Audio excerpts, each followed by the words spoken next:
श्यामा जी मथुरा से महाराज श्री के श्री चरणों में कोटि कोटि प्रणाम।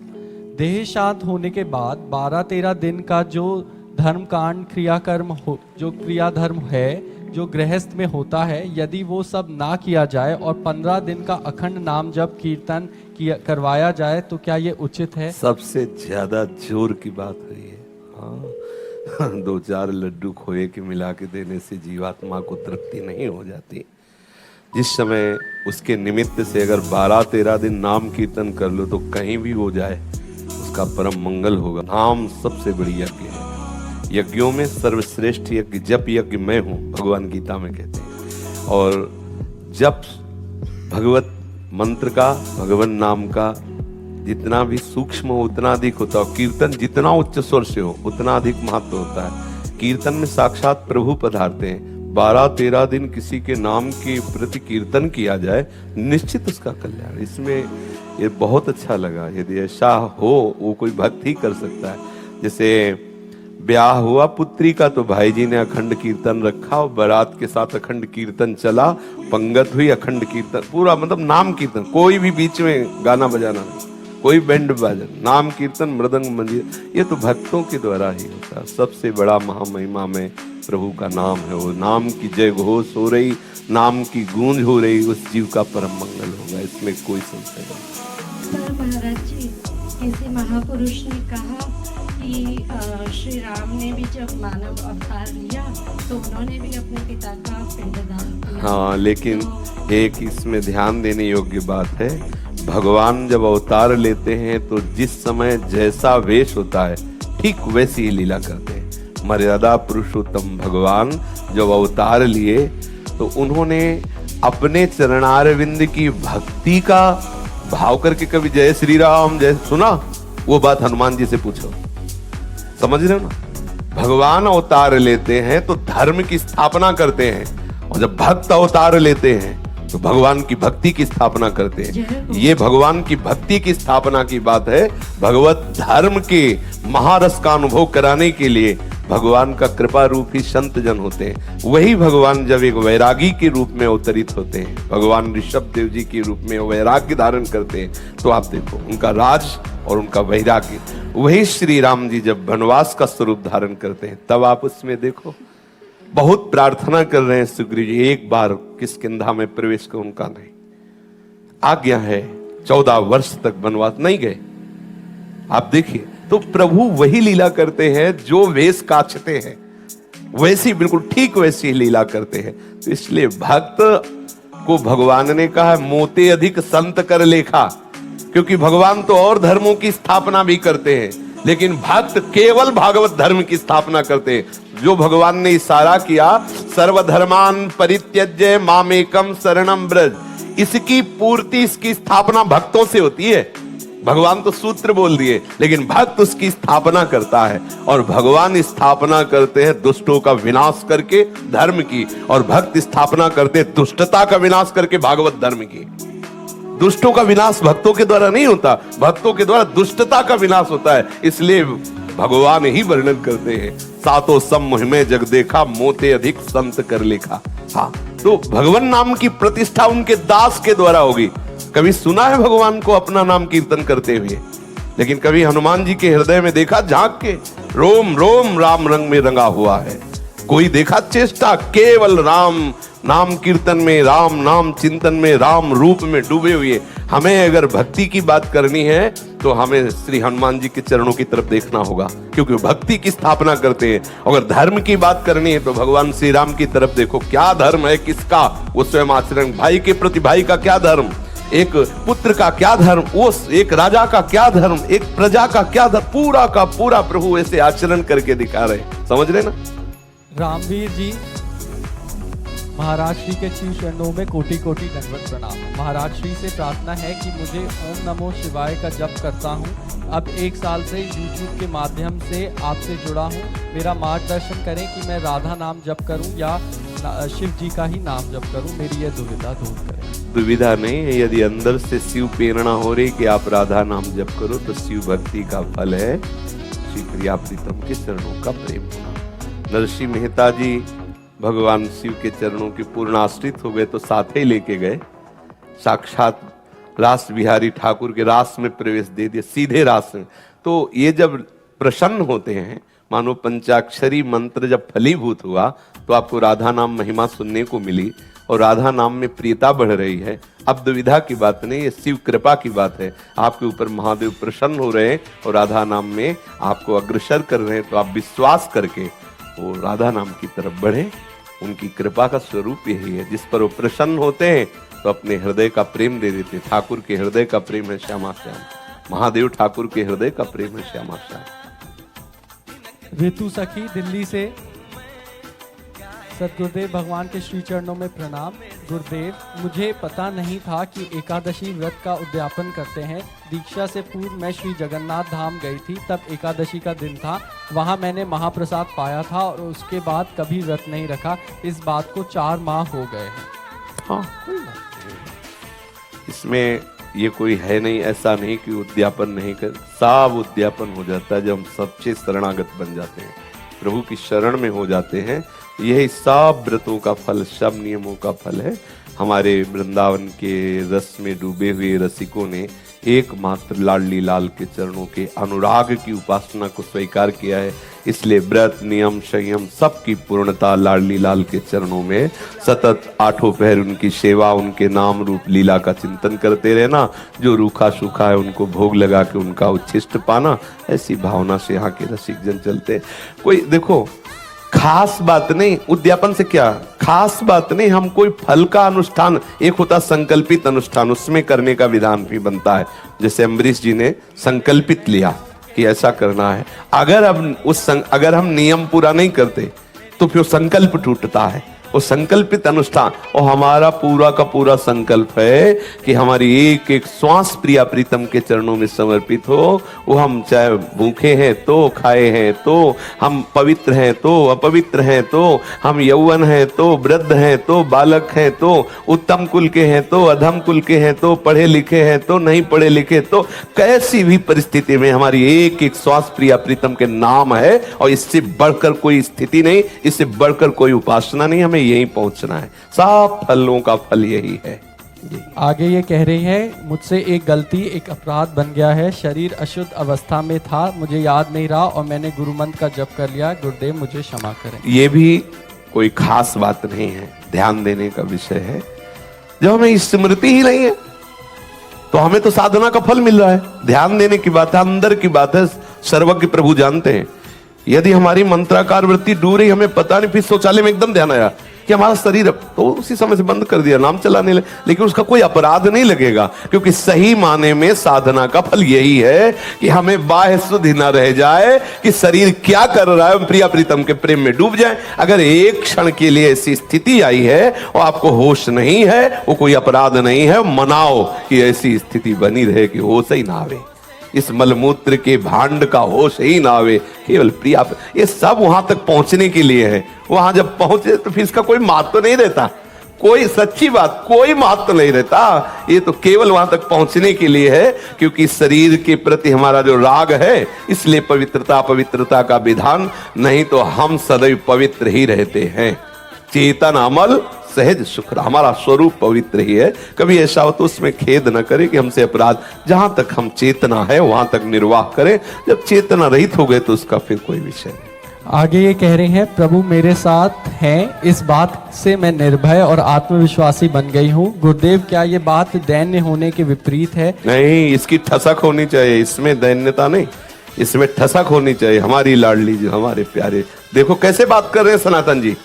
बिल्कुल नहीं करूंगा, तुझे जो भावे सो कर, चाहे गर्दन उतार दे। ये अहंकार थोड़ी बोल रहा है, ये भगवत आश्रय बोल रहा है। तू बादशाह है, तेरा हुक्म होते ही मेरी गर्दन उतार दी जाएगी, जानता हूं, लेकिन नहीं करूंगा राजकाज। श्री कृष्ण को जीवन दे दिया, तुझे जो मन भावे सो कर। ये अहंकार नहीं है, ये हमारी भक्ति का रंग है। और यह अभिमान सदैव बना रहना चाहिए हमारे प्रिया प्रीतम श्यामा श्याम। अस अभिमान जाय जन भूरे। एक अंतःकरण धर्म में जो अभिमान होता है, जो भोगों के प्रति, संपत्ति के प्रति, शरीर के प्रति, विद्यादि के प्रति, वो निंदनीय है। जो प्रभु के प्रति लेकर अहम होता है वो विशुद्ध सच्चिदानंद होता है, और वो अहंकार निंदनीय नहीं, वो बंदनीय। गोस्वामी तुलसीदास जी तो मांग रहे असभिमान जाय जन भोरे, मैं सेवक रघुपति पर। ये भूल करके भी अभिमान कभी ना जाए, अर्थात सदैव बना रहे। हमारे यहाँ कहते हैं हम श्री श्यामा जू के बल अभिमानी, टेढ़े रहे मोहन रसिया सो। तो ये वो निंदनीय बात नहीं है, आनंददायक है। श्रद्धा जी बरेली से, महाराज जी के श्री चरणों में कोटि कोटि नमन। महाराज जी, कभी कभी मन में आता है कि वृंदावन के निर्जन स्थानों पर जाकर भूमि, वृक्ष और लताओं से लिपट लिपट कर रोऊं, किंतु यह विचार बिजली की कौंध के साथ चला जाता है। इसके स्थायी रहने के लिए क्या करें? वृंदावन रज का सेवन करो, ठाकुर का चरणामृत पियो, वृंदावन के रसिकों के चरित्र पढ़ो। जो वृंदावन रजोपसेवी हैं वो रंग आ जाएगा, स्थायी रंग आ जाएगा, विकलता आ जाएगी। लवकुश जी दिल्ली से, बबली जी बरसाना से, महाराज जी के चरणों में दंडवत प्रणाम। गुरुजी, मैं और मेरे माता पिता 3 साल से परेशान हैं। मेरे को एक पीपल के पेड़ से भूतनी लग गई है। वो रात को रोज 11 से 2 तक हमारे पास आती है और बहुत भयानक रूप दिखाती है। और कुछ कहती है क्या?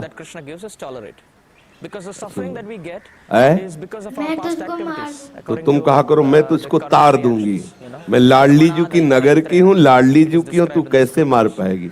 बच्चा, कोई ऐसा सामर्थ्यशाली नहीं है कि लाडली जू के ग्राम में, लाडली जू के नाम में लगा हो उसे कोई भूत भूतली लग जाए। सच्ची बात यह है, इस बात को सब स्वीकार नहीं करते। सब भगवान ही है, उनके सिवा कोई नहीं। ये भूत प्रेत जितनी योनियां है ना, मेरा ठाकुर नाटक कर रहा है, ये बात मान। नामदेव जी के सामने लंबा चौड़ा भूत प्रकट हुआ, बोले आओ लंबकनाथ प्रभु आप ही आए। अले वहां भी ठल प्रकट हो गए, क्योंकि वही है। पंखे में, बल्ब में, हीटर में, फ्रिज में, यंत्र के आकार के कारण उस बिजली का प्रभाव बदल गया। एक बहुत गर्म कर रहा है हीटर, और उसी बिजली से एक बहुत ठंडा कर रहा है, इतना ठंडा कर रहा है कि पानी बर्फ हो गया।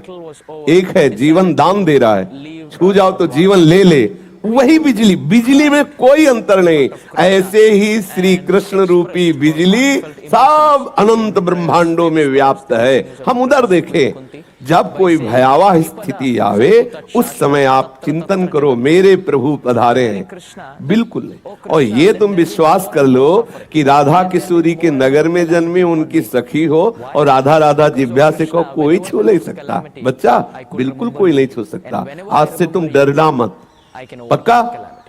और जब तुम्हारे सामने कोई आए तो जोर से चिल्ला के कहना लाडली किशोरी राधा, फिर हमें बताना। करना तो तुम, ठीक है, ऐसा करना, और फिर हमें तुम बताना। अगली बार आना, बताना भूत कैसा है, कहाँ है भूत, ठीक है? जब गंगा किनारे भ्रमण करते थे ना, तो काफी वर्ष गंगा जी की प्रदक्षिणा में किनारे किनारे व्यतीत हुए।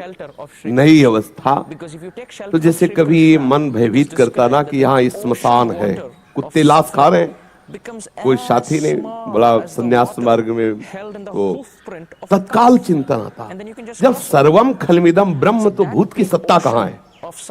मन कहता नहीं है, तो वही स्मशान में जाके बैठ दिखा कहाँ है, कौन है, क्या है? सही कहते हैं, पूरा जीवन पीछे का जो सन्यास का, पूरी गंगा जी के किनारे किनारे भ्रमण करना, कुछ यमुना जी का भी किनारा इछावर आदि के लिए, महा स्मशान काशी, जहाँ 1000 लाश रोज रखी मिलेगी, सैकड़ों चिताएं एक साथ जलती है। भगवान भूत भावन कैलाशपति की नगरी, जो महा स्मशान कहा जाता है, आप जाकर के देख लीजिए। मणिकर्णिका घाट में ऐसे लाशें रखी जैसे फूल मालाएं, और वहां चिता जलती ही रहती है। और उन्हीं घाटों पे कभी ऐसा नहीं हुआ कि भय लगे। भय तब है जब आप स्वीकार कर लो। अभी आपको भयभीत कर दे, क्यों? जरा सी हवा लगी पर भूत भय। आप देख लो, बिना मतलब के भूत आ जाएगा आपके दिल, आवाज भी आने लगेगी। ये मनीराम बहुत विचित्र है, आपको बिल्कुल लगेगा कि कहीं कोई ऐसा नहीं। एक योनि है, भूत योनि है, जो कर्म बिगड़ जाने के कारण, जैसे धुंधकारी प्रेत योनि को प्राप्त। ऐसी योनि है, वो अपना कल्याण करने के लिए भगवत भक्तों के सामने आते हैं, भयभीत करने के लिए नहीं। जैसे भाई जी से हनुमान प्रसाद पोद्दार जी समुद्र के किनारे बैठे हुए नाम जप कर रहे थे, तो देखा कि एक पारसी पोशाक धारण किए हुए कोई सम्माननीय व्यक्ति खड़ा है। तो भाई जी मालापुरा के बोले साहब बैठ जाइए। तब वो ऐसे सांस ली और बोले आप बोले तो मेरे को हिम्मत पड़ी, डरना नहीं। तो भाई जी ने कहा हम क्यों डरेंगे, बोले मैं पुरुष नहीं हूँ, मैं भूत हूँ। तो एक बार तो भूत सुन करके लगता है कि भूत, तो भाई जी ने कहा कोई बात नहीं, भूत है तो आप यहाँ क्यों आए हैं।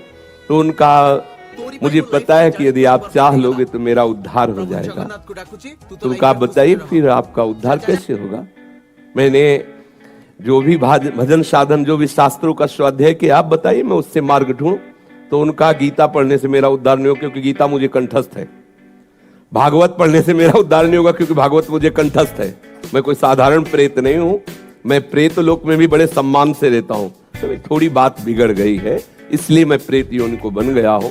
आगे बड़ा चरित्र है, भाई जी ने उनका उद्धार किया। बहुत सी प्रेत योनि की घटनाएं, कौन कौन प्रेत योनि में गया, कैसा कैसा, बड़ा उसमें विवरण है।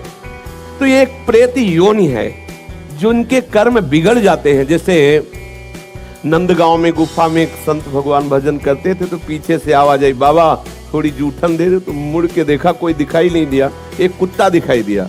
फिर आवाज आई बाबा सुना ना है, थोड़ा जूठन दे दो।